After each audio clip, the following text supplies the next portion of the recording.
My name is Sarah, and until that day, I was just an ordinary person living a life without major events. I worked as a teacher, had a predictable routine, and I was never particularly religious. Faith had always been present in my family, but for me, it was something distant, a tradition rather than a true conviction. That morning, everything seemed normal. I woke up early, had my coffee, and went out for a walk before work. The sky was clear, the air was fresh. I felt good. But then, out of nowhere, a sudden headache took hold of me.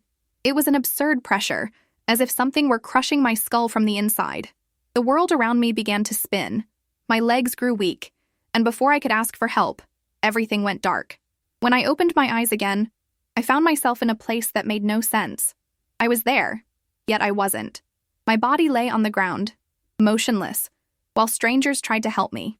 I could hear sirens in the distance, hurried footsteps, and anxious voices.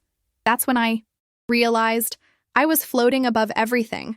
I felt no pain, no weight, no fear, only a profound shock at realizing that this was not a dream. I tried to scream, to call out to someone, but my voice wouldn't come out. I saw the paramedics arriving and beginning resuscitation maneuvers, and my family arriving shortly after, in despair. My mother cried, holding my hand, while my brother shouted my name, begging for me to come back. But they couldn't see me. I was there, right in front of them, yet completely invisible. Panic took hold of me. I didn't understand what was happening, but I knew it wasn't right. I shouldn't be there, floating outside my body, watching my own death as if it were a movie scene. My mind screamed that this was impossible, that it was a nightmare from which I needed to wake up. But the more I tried to cling to reality, the more distant it seemed. I felt a strange force in the air, as if something invisible were pulling me away. At first, I resisted, trying to hold on to that place, but it was futile. It was as if I had no weight, as if I were being sucked into a destiny I couldn't comprehend. Before I could fight against it, I was enveloped by a deep darkness, a silent void that swallowed me completely. But it wasn't an ordinary void. There was something there, something alive. At first, a chilling fear took hold of me, as if I were being pulled toward a place from which I would never escape. But then, in the midst of the darkness, a light appeared. It was a golden, pulsating, welcoming light that shone like nothing I had ever seen before. The light grew, expanded, until I realized that I wasn't being sucked into nothingness. I was being led toward it. As I was being pulled toward the light, an indescribable sensation took over me. It wasn't just warmth or comfort. It was something much greater, a complete peace, a sense of belonging that I had never experienced in my entire life. It was as if every doubt, every fear, every anguish I carried simply dissolved. I wasn't just going toward the light. I was part of it. Yet at the same time, a deep fear lurked in the back of my mind. Where was I going? What would happen when I got there? Was I still me, or would I become something different? Before I could find those answers, the light enveloped me completely, and suddenly I was no longer being pulled. I was in another place, a place I can't describe in human words. It wasn't heaven, nor earth, nor anything I could compare with what I knew. The ground seemed to be made of liquid light, as if I were walking on melted gold, yet without sinking. The air vibrated around me, charged with something that seemed alive. And then I saw him. He was there, standing before me, radiating a presence so powerful that my entire being felt as if it were being absorbed by an absolute love. I knew without anyone having to tell me, I was in the presence of Jesus Christ. I didn't need any explanations. The moment my eyes locked onto him, I knew who he was. It wasn't just his appearance, it was his presence. An indescribable energy emanated from him, filling all the space around me and within me at the same time. His gaze was intense, but not in an intimidating way. On the contrary, it was a gaze that seemed to penetrate every part of my soul, seeing everything I was, every mistake, every thought, every secret, and yet loving me completely. I didn't know whether I should kneel, run toward him, or simply break down in tears. All I could feel was a love so vast that it made me question how I had ever lived my life without it. But then, something surprised me. There was sadness in his gaze. It wasn't judgment, it wasn't anger, but a deep sorrow, as if he were carrying the weight of something I couldn't understand. Before I could say anything, he called my name. The sound of his voice wasn't merely heard, it was felt. It was as if every letter intertwined with my very existence, reminding me that I had always been known, even in moments when I felt invisible. And then he said something that left me in shock. "You shouldn't die today." My emotions clashed at that very moment. I didn't know what that meant. Was I dead? But if I wasn't supposed to die, why was this happening? My heart raced, and for the first time since I got there, I felt something akin to fear. Before I could ask anything, everything around me began to change. The golden light environment dissolved, as if a curtain were being pulled back, revealing something that had always been there but that my eyes couldn't see. Suddenly, I was no longer standing before Jesus. I was in another place, a vast, gloomy space but not empty. In front of me, images began to form in the air as if they were gigantic projections, yet at the same time, real. What I saw took my breath away. It was our world, but not as I knew it. The cities were in flames. Crowds were screaming in despair, and chaos reigned over everything. People were running, some in revolt, others merely crying. Amid the destruction, I saw world leaders in despair, trying to contain something that was clearly out of control. But the worst wasn't what was happening. It was what was behind it all. Amid the chaos, I realized that there was something more, something invisible to human eyes, but which I could now see clearly. They were shadows, dark forms moving among the people, whispering in their ears, fueling fear, anger, and despair. They weren't just political disturbances or natural disasters. There was an evil force manipulating everything behind the scenes, orchestrating every event to push humanity toward the abyss. I wanted to scream, to warn, to do something to stop it. But I was merely a spectator, forced to witness what seemed to be the beginning of the end. And then the vision changed again. Now I saw empty churches, abandoned altars, people mocking faith and rejecting God as if he were something irrelevant. But amidst all that, there were small groups, hidden, praying in secret. They weren't many, but there was something different about them. While the rest of the world seemed to be swallowed by despair, these few people still shone, sustained by a faith that the world was trying to extinguish. My heart tightened. Could this be the future? Was humanity really heading toward this? Before I could fully process what I saw, Jesus appeared again by my side. His gaze still carried that deep sadness, but now there was also something more. Urgency. He made me look once again at the high scenes before us. "This doesn't have to happen," he said, and his voice carried an unwavering firmness. "The future has not yet been sealed, but time is running out." My heart pounded. I wanted to understand more, to know how this could be avoided, but the images around me began to dissipate, as if they were merely echoes of a possible reality, not yet definite. It was then that he showed me something different. Another vision formed before me, a restored world, where people sought God once. Again, where darkness receded and hope was reborn. I saw families reunited, communities strengthening, and faith being rediscovered. It was an absolute contrast to what I had seen before, and in that moment, I understood what he was trying to tell me. It wasn't too late. Humanity's fate was still open, but the choice needed to be made soon. I wanted to ask more, to understand how this could be avoided, what exactly I should do. But before I could speak, Jesus looked at me with an intensity that pierced me completely. "You need to warn them," he said. His words were not merely a request, they were a call, a mission. I felt it in every part of my being. But how? Who would believe me? How could I convince a world that had already closed itself off from the truth? Before I could question him, I felt that invisible force pulling me again. My body was enveloped by a brilliant light, and everything around me began to disappear. I tried to cling to that moment, to remain there a little longer, but it was impossible. In a matter of seconds, I was thrown backward, as if I were falling from a great height. The world around me spun in a whirlwind of lights and shadows, until suddenly, everything stopped, and I awoke. My eyes opened suddenly, and everything around me was a blur of lights and voices. The sound of machines beeping and people talking echoed in the background, but my mind was still trapped in what I had just experienced. It took me a few seconds to understand where I was.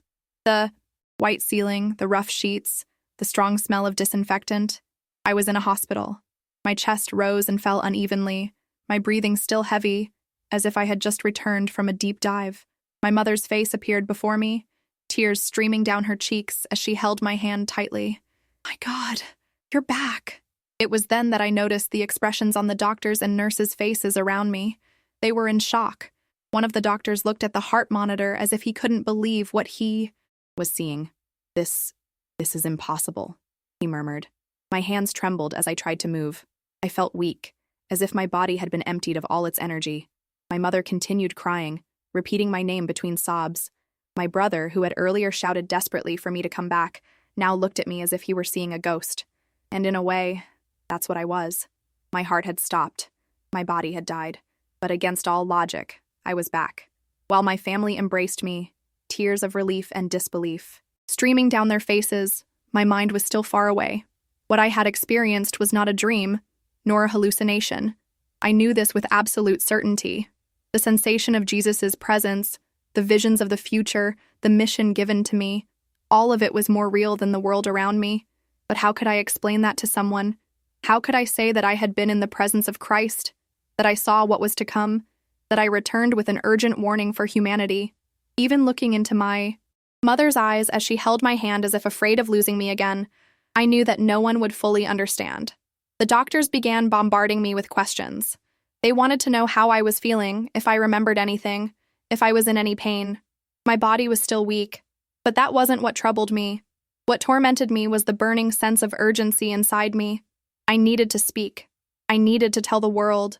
But there, in that hospital room, surrounded by looks that oscillated between relief and disbelief, I realized a cruel truth.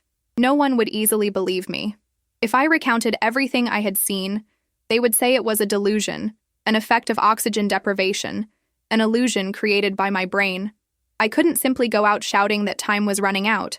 I needed to find a way to make people listen. In the days that followed, I tried to regain my strength, but the feeling of urgency never left me. Every time I closed my eyes, the visions returned with overwhelming clarity.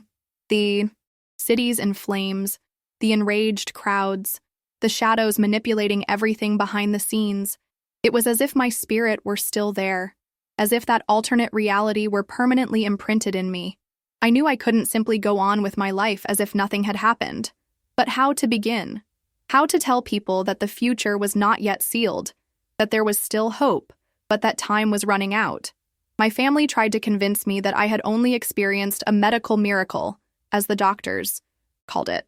They said I should focus on my recovery and leave the past behind. But I knew it wasn't that simple. I couldn't forget. When I finally had the strength to talk about my experience, I began cautiously, recounting only parts of the story.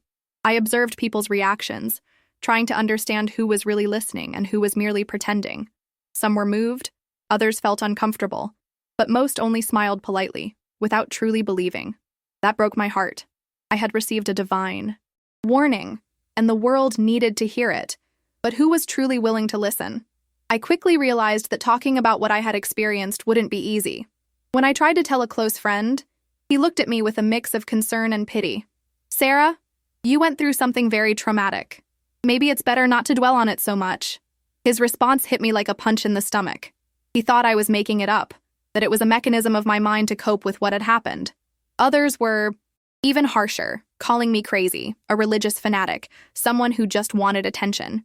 I knew I would face resistance, but I never imagined it would be so difficult. But not everyone ignored me. Some people listened intently, their eyes reflecting something I didn't see in others. A silent understanding, a recognition.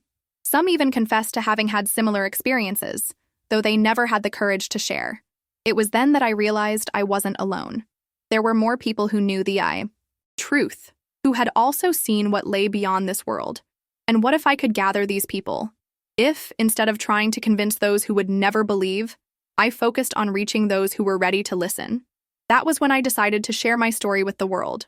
I began writing about the experience in online forums, in communities where other people recounted their own near-death experiences.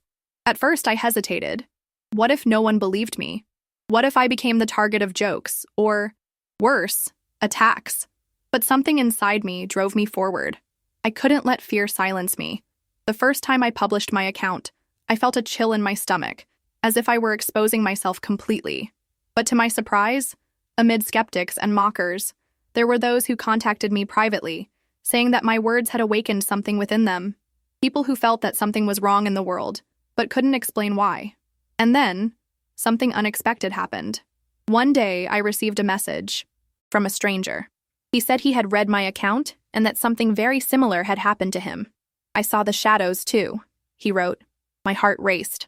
Until then, I had thought my experience was unique, but this person described details eerily similar to mine. Gradually, more and more people began to share similar stories, and a disturbing truth began to form before me. I wasn't the only one who had received that warning. Something was happening, something big, and perhaps, just perhaps, I hadn't returned only to tell my story, but to do something about it. From that moment on, I began to feel part of something much greater. It was no longer just my mission, but a collective mission. Every person who reached out to me, sharing their own experiences and concerns, gave me more strength to continue. I began to see a network, something invisible yet deeply connected, the feeling that somehow the right people were being guided to me. This gave me the courage to speak more, convincingly, to continue spreading the message, even when the opposition was strong. And although I knew that time was running out, I also realized that there was still something to be done, something I hadn't fully understood yet. But, as time passed, the reality of my mission became clearer. The pressure increased. The world around me seemed increasingly distant from the message I brought, as if it were on a collision course with the truth. The visions of Jesus, the weight of responsibility, everything consumed me, yet I knew I could no longer turn back. I felt that my life, not just my physical life, but the purpose it held, was now intertwined with something divine. And in my heart, I knew that humanity's choice was still at stake. Over time, I began to notice an even greater resistance, not only from others, but also from within myself. Doubt infiltrates the minds of everyone who tries to share something so deeply transformative.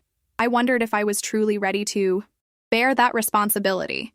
The fear of being ridiculed, the worry of being seen as a fraud, the moments when I felt profound loneliness. These thoughts passed through my mind, but there was something stronger than these doubts. It was the feeling that the message I carried did not come from me, but from something much greater, and that was what propelled me to move forward. I decided to distance myself from everything happening around me. It was no longer about convincing people, explaining, or asking them to listen. I began to focus solely on the small interactions, on moments when people genuinely wanted to hear. I guided them toward moments of reflection, toward an inner quietude where they could feel the weight of the truth I carried. It wasn't my words that mattered. It was the message each person held within. As more people began to open up to me, I realized that a change was happening, slow yet steady, as if, somehow, the world was beginning to awaken, even if only timidly. It was then that I began to notice something surprising. People started to act differently, small changes but noticeable. Some of them began to pray, to reflect more deeply on their lives and on the future. I couldn't believe in the power of a word, of a message conveyed with sincerity.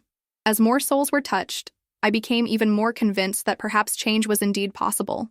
It wasn't an instant miracle, but a silent and gradual transformation that took hold of many, as if a network of light were spreading, connecting all those ready to listen. However, there were still moments when doubt consumed me. The fear that the visions I had witnessed, the warning I had received, would be misinterpreted or even ignored made my heart ache. The forces of evil I had seen, those invisible shadows manipulating the chaos, were closer than I wanted to believe. Sometimes I felt a pressure, a sense that there wasn't much time to act, and that the future was still on the brink of an abyss. I knew the path was difficult, that the resistance would be great, but I couldn't allow fear or doubt to paralyze me. I had been sent back for a reason, and my mission was not yet complete. What surprised me the most was realizing that, despite the resistance, there were always some people willing to listen and reflect. They were silent, not expecting an immediate change, but simply willing to consider that perhaps something greater was at stake. In each of these encounters, I felt more connected to the purpose of my mission. I began to understand that even if the whole world wasn't ready to change, every small act of faith, every person who decided to look at the future with more hope, was worth it. But not everything was easy. Every time I spoke about the visions, the reaction was the same: disbelief, mockery, or, at best, indifference. Some people simply did not want to listen. Deep down, I understood. The world was too busy dealing with its own concerns and conflicts to stop and reflect on something so profound. But that did not diminish the urgency in my heart. The message was clear. The future was not sealed, but the time to make the choice was running out. Sometimes I felt I was racing against the clock, trying to reach as many people as possible before the doors closed forever. As the days passed, I delved deeper into my mission, beginning to understand that true change doesn't come from grand words or gestures, but from the silent transformation that occurs in people's hearts. I didn't need to convince the entire world. I only needed to reach those who were ready to listen, those in tune with the truth I carried. I was learning to trust more in what I couldn't see, but felt intensely, a hidden force guiding my steps, as if I were just a part of something greater. Yet, at the same time, the reality of everything I had witnessed still haunted me.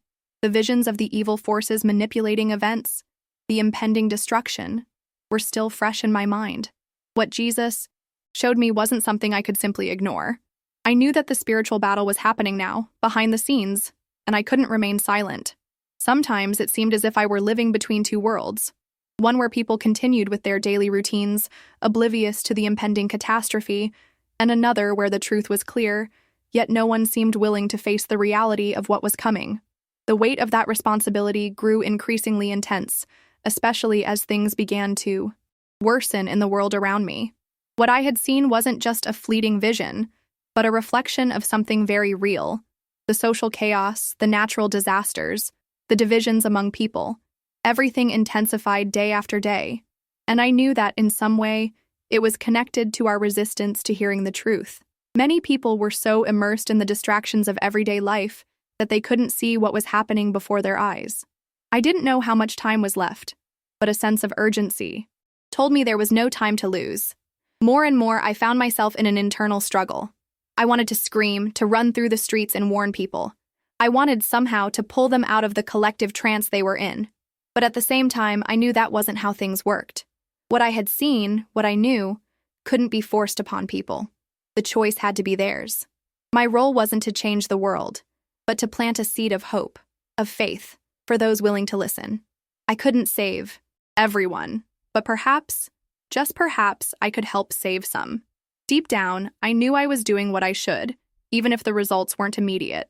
As I shared my experience, I began to realize that a kind of silent transformation was taking place. Some people started questioning their own beliefs, while others reevaluated their priorities. They weren't grand movements, but small gestures that, little by little, formed a wave of change. It wasn't something I could control or speed up, but the feeling that the truth was touching people in a deep and silent way gave me the strength to continue. However, the pain of rejection still haunted me. I felt as if, with every step I took to share the message, the world around me drifted further from the reality I had seen. But I also knew that this was part of the process. Not everyone would be ready to listen. Not everyone was willing to see what I saw. But that didn't make me give up. If, at least, I could reach one person, if I could change one life, then it would all have been worth it. Despite everything, each new day brought with it a renewed sense of mission. As I delved deeper into what I had seen, the images of desolation still haunted me, but it wasn't fear that drove me anymore. It was the urgent need to warn people. Many times I found myself thinking, if I don't do this, who will? What I saw, what I felt, wasn't something that could be forgotten, and no matter how much I tried, my mind wouldn't let me rest. That mission was mine now, and no matter what happened, I had to continue. I knew that a decision was being made, and once again, time seemed to be my enemy. I didn't know what would come next. What Jesus showed me was a divided future, a future with two possibilities, one of restoration and hope, and the other of destruction and despair. He made me see that humanity was at a crossroads, where the choices of each individual could change the course of events. But that didn't depend on just one person or group. True change would come from a collective choice. And that haunted me. How many people would truly be willing to change? How many would be willing to see beyond what ordinary eyes could see? Every person who heard my story seemed to become part of that choice, and that gave me hope.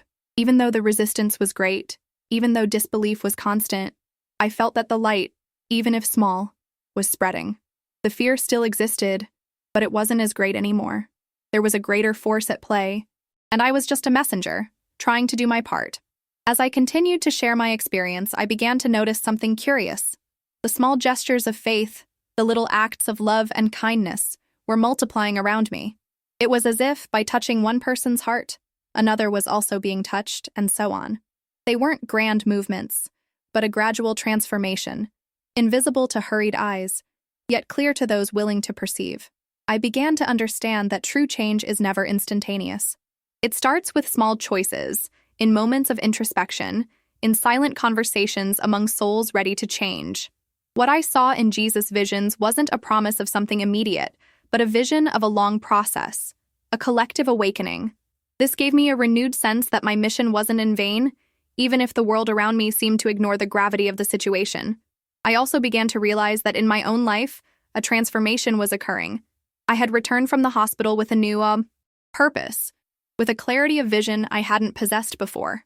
The truth I carried in my heart was a lamp that illuminated even the darkest corners of my soul. As I shared my experience, I felt lighter, more connected to something greater, to something beyond myself. The love I experienced from Jesus in my encounter wasn't something I could keep just for myself. It transformed me, and in doing so, changed the way I saw the world. The difficulties, the adversities, now had another meaning. I no longer saw the world as a place full of insurmountable problems, but as a place filled with opportunities to act with faith, to spread the truth, even if it was in a quiet, gradual manner. Every story I shared, every person touched, reassured me that even amidst chaos, something good was still being born. But at the same time, the tension continued to grow. Every day seemed to distance me a little further from a simple, everyday reality and bring me closer to a world I could hardly comprehend. I had returned, but the truth is that I never fully went back to what I was before. My life had changed irrevocably.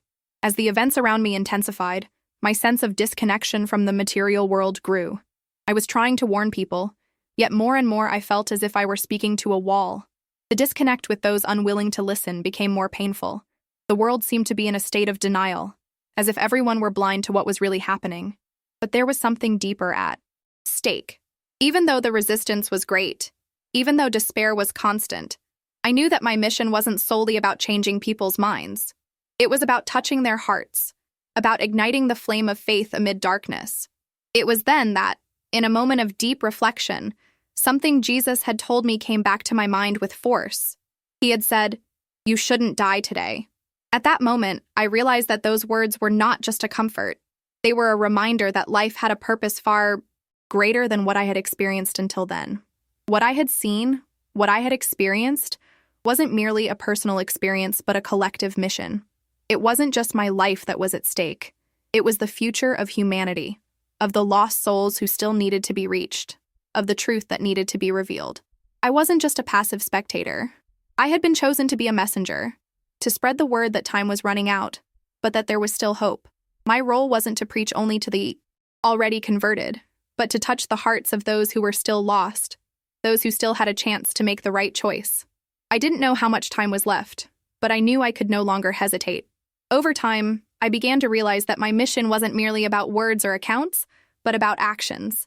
I couldn't just wait for people to open up to me. I needed to be the change I wanted to see in the world, even if that meant small gestures of compassion and patience. Every day as I faced suspicious glances and masked laughter, I remembered Jesus, his pain in seeing humanity drift away from him, yet also his immense compassion. It wasn't empty words that touched hearts, but actions that reflected true love, the love he taught us. Faith, more than a belief, became a daily practice for me. It was about living what I preached, doing what I said, and being the light in a world that was slowly sinking into darkness. One night, when everything seemed dark and I was on the verge of giving up, a memory flooded my mind with force. I had returned to life not just to warn, but to live the transformation that Jesus had shown me. Change wouldn't happen from the outside in, but from the inside out, and that was the true mission. Not merely to communicate words of warning, but to live with integrity, with hope, and above all, with faith. With each new day, with every person touched, I felt that I was fulfilling my purpose. I didn't know what the future held, but I knew that regardless of what happened, my mission to spread the message that salvation was still possible would never be in vain. Even if the world wasn't ready to listen, I would continue, steadfast, without hesitation, certain that my journey was only just beginning. In the end, I realized that the true message wasn't just about the distant future I had seen, but about the here and now. What mattered wasn't merely the impending catastrophe, but what we could do today at this very moment to change the course of our lives and consequently, the world. Jesus showed me two possible realities, but he also gave me the key: choice. Each person, in their freedom, had the power to decide the future. Even with all the evidence of destruction and chaos I had witnessed, I knew that there was still a chance for everyone. Transformation doesn't come from the outside, but from within. People needed to look inside themselves, change their hearts, and only then could they see the true light. Now, more than ever, I understand that my mission isn't simply to warn the world about what is to come, but to live as an example of faith, hope, and action. Even in moments of doubt and resistance, I know that every step I take, however small, is planting the seed for something greater. I was called back to life, and it wasn't merely to exist, but to make a difference. The future is still open, and the choice is in our hands. As Jesus told me, "You shouldn't die today." I now understand the true meaning of those words. Life is a gift, and it is our responsibility to choose the right path every day so that the future that awaits us may be one of peace and hope.